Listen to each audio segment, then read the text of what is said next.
ጤና ይስጥልን እንዴት ናችሁ? ባላችሁበት ሁሉ ሰላምታችን ይድረሳችሁ ብለናል። የሰዓቱ መረጃዎቻችን ይዘን ቀርበናል። አበይት ርዕሶቹን በማስቀደም እንጀምራለን። ኤርትራ የሰለጠኑ 5 ታጣቂ ኃይሎች ከአልቡርሃን ጎን የመዋጋት እቅዳቸውን መቀየራቸው ተሰማ። ፎሬን ፖሊሲ በወጣው መረጃ መሰረት ኢትዮጵያና ኤርትራን ውጥረት በ2026 ሊከሰቱ ይችላሉ ተብሎ ከሚሰጉ 10 ግጭቶች ተርታ መመደባቸው ተገለጸ። ምሁር ማን ነው በሚል ርዕስ ጠቅላይ ሚኒስትር ዶክተር አብይ አህመድ ምሁር ችግር ፈችና መፍትሄ አሳሽ ነው አሉ። የአዲስ አበባ ዩኒቨርሲቲ 75ኛ ዓመት የምስረታ በዓል ምክንያት በማድረግ የምሁራን ሚና ለሀገራዊ ብልጽግና በሚል ርዕስ የጥናታዊ ጽሑፍ ጠቅላይ ሚኒስትሩ አቅርበዋል። ኢራን ተቃዋሚ ሰልፈኞቹን መግደል የምትቀጥል ከሆነ ጣልቃ እንገባለን ሲሉ ዶናልድ ትራምፕ ተናገሩ። መረጃዎቻችንን በሰፊው እንመለከታለን። ቆይታችሁን ከአፍሪካ ታይምስ ጋር አድርጉ እያልን ወደ መረጃዎቻችን እናልፋለን። አብራችሁን ቆዩ።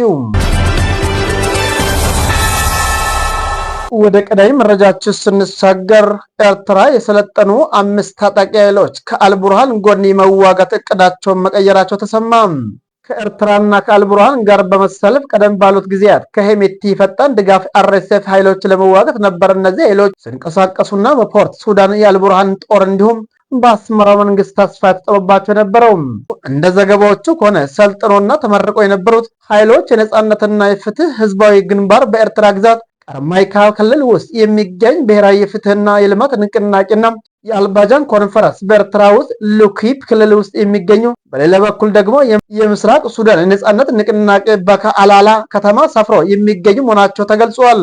በቅርቡ በምስራቅ ሱዳን እስከ ኢትዮጵያ ድንበር ውጊያ ለመክፈት ነበረ ሲገልጽ የቆየው። ይሁንና ለዚህ የተዘጋጀ 5 ኃይሎች ለአልቡርሃን ተሰልፈው ከአርኤስኤፍ ጋር ከመዋጋት ይልቅ ገለልተኝነት መምረጣቸው ነው የተሰማው። ምክንያት የተባለው ጉዳይ ደግሞ የነዚህ ኃይሎች እኔ እበልጥ ሽኩቻ እንዲሁም የኤርትራን አካሄድ የመጠራጠር አዝማሚያ በሱዳን ኃይሎቹና በአልቡርሃን ጦር ውስጥ በሚገኙት ክፍሎች ጭምር አስጊ ስሜት እያሳደረ መሆኑ ነው ይጠቀሰው። ሰሞነኛ የሱዳን ኃይል አሳለፍ ለአልቡርሃን ጦር ከፍተኛ አደጋና ክፍተት መፍጠሩ እየተገለጸ ሲሆን የተለያዩ ግዛቶችን በአርኤስኤፍ ተነጥቆ የምስራቁን ድንበር አስጠብቆ ኤስኤፍ ተስፋ ላይ የሚከብድ አደጋ እየደቀነ መሆኑ የአካባቢ ምንጮች ተንትኗል። ወደ ሌላኛው መረጃችን ስንሻገር ፎሬን ፖሊሲ ኢትዮጵያና ኤርትራን ውጥረት በ2026 ሊከሰቱ ይችላሉ ተብሎ ከሚሰጉ 10 ግጭቶች ተርታ መደበ። ፎሬን ፖሊሲ መጽሔት በኢትዮጵያና በኤርትራ መካከል እየበረታ የመጣው ዲፕሎማሲያዊና ወታደራዊ ውጥረት በጎርጎሮሲያን 2026 ሊፈጠሩ ይችላል ተብሎ ከሚሰጉና ትኩረት ሊሰጣቸው ከሚገቡ 10 ግጭቶች መካከል ነው ሲል አሳስቧል። በሁለቱ ጎረቤት ሀገራት መካከል ሊቀሰቀስ የሚችለው ግጭት መላውን የአፍሪካ ቀንድ ወደ መጠነ ሰፊ ጦርነት ሊዘፍቀው እንደሚችል መጽሔቱ አመላክቷል። መጽሔቱ በዘገባው ባለፈው ወራት በአዲስ አበባና አስመራ መካከል የሚሰነዘሩ የቃላት ጦርነቶችና ክሶች የጦርነት ስጋትን ከፍ አድርጎታል ያለ ሲሆን ስጋቱ እየጨመረ የመጣው ዓለም አቀፍ ማህበረሰብ ትኩረቱን በሌሎች ቀውሶች በተለይም በሱዳን ጦርነት ላይ ባደረገበት ወቅት መሆኑን ተገልጿል።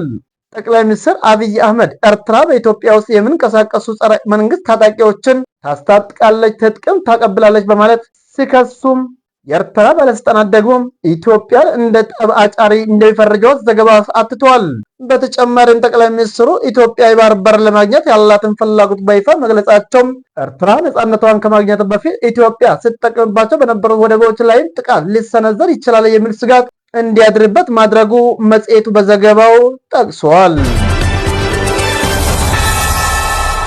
በሌላኛው መረጃችን ምሁር ማን ነው በሚል ርዕስ ጠቅላይ ሚኒስትር ዶክተር አብይ አህመድ ምሁር ችግር ፈችና መፍትሄ አሳሽ ነው አሉ። የአዲስ አበባ ዩኒቨርሲቲ 75ኛ ዓመት የምስረታ በዓል ምክንያት በማድረግ የምሁራን ሚና ለሀገራዊ ብልጽግና በሚል ርዕስ የጥናታዊ ጽሑፍ አቅርበዋል።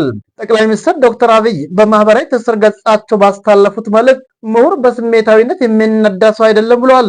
ሀሳብ አክባሪና አፍቃሪ፣ ጥልቅ አሰላሳይና ብዙ ጠያቂ፣ አንባቢ፣ ነቃሽና ተንታኝ ነው የምሁር መገለጫዎች እንደሆኑ አስገንዝቧል። እንዲሁም ችግር ፈችና መፍትሄ አሳሽነት የምሁር መገለጫ መሆኑን ጠቅላይ ሚኒስትር በመልእክታቸው ጠቅሷል።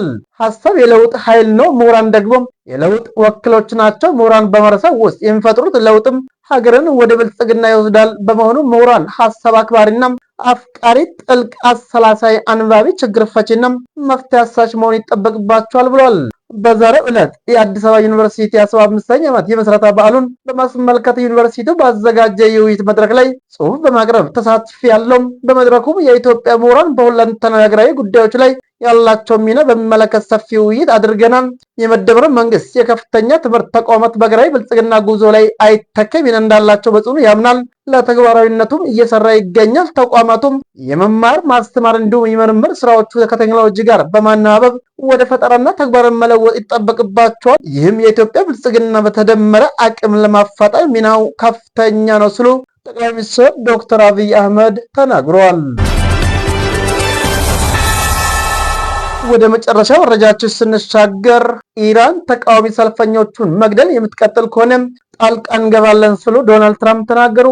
ኢራን ሰላማዊ ተቃዋሚዎቹን የምትገል ከሆነ አሜሪካ ጣልቃ በመግባት እንደምታድናቸው ፕሬዝዳንት ዶናልድ ትራምፕ ገልጸዋል። በኢራን የተለያዩ ከተሞች የኑሮ ውድነትና የሀገሪቱ ገንዘብ የመግዛት አቅም ማሽቆልቆሉን በመቃወም በርካታ ሰዎች አደባባይ ወጥተው ድምጻቸውን ማሰማት ከጀመሩ ቀናት ተቆጥረዋል።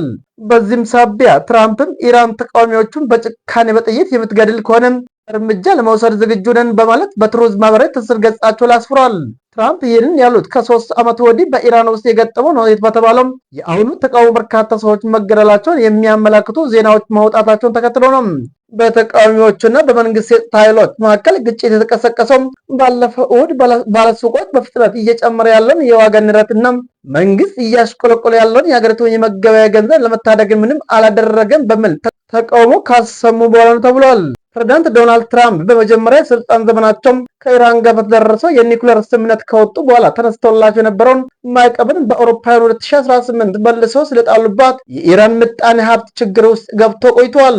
በኢራን የተለያዩ ግዛቶች ውስጥ የሚካሄደው ተቃውሞ እየተባባሰ የቀጠለ ሲሆን የጸጥታ ኃይል አባላትን ጨምሮ የሰው ሕይወት እያለፈ መሆኑ ተዘግቧል።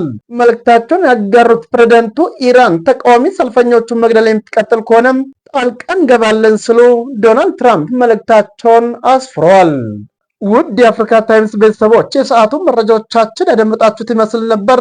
ስለተከታተላችሁን እያመሰገን ቻናላችንን ሰብስክራይብ፣ ላይክ፣ ሼር በማድረግ ቤተሰብ እንድትሆኑ እየጋበዝን በዚሁ ተሰናበትን። ጤና ይስጥልን ብለናል።